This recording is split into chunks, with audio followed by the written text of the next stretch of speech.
Hasretin ayazı bitti, karlar suya karıştı. Kuruyan o dallara umudun suyu taştı.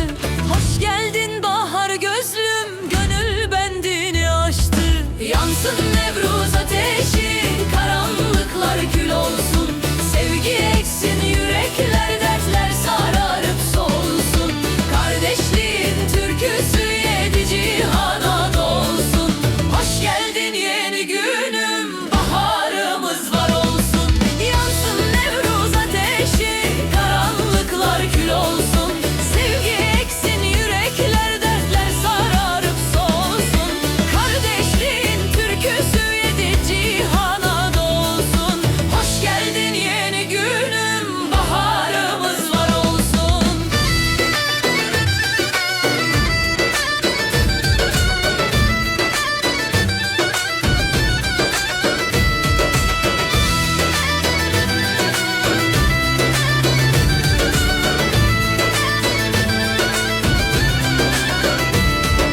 Kimsesizin yurdu ol, garibe sıcak kucak.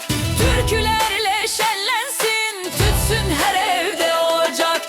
Barışa selam dursun, dağ tepe köşe bucak. Kız zincirini artık güneş bize doğacak.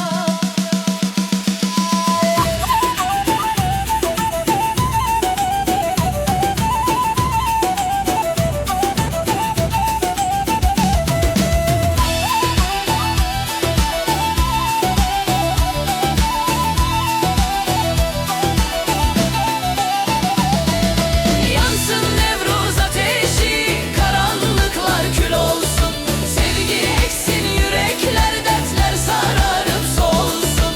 Kardeşliğin türküsü yedi cihana dolsun. Hoş geldin yeni günüm, baharımız var olsun.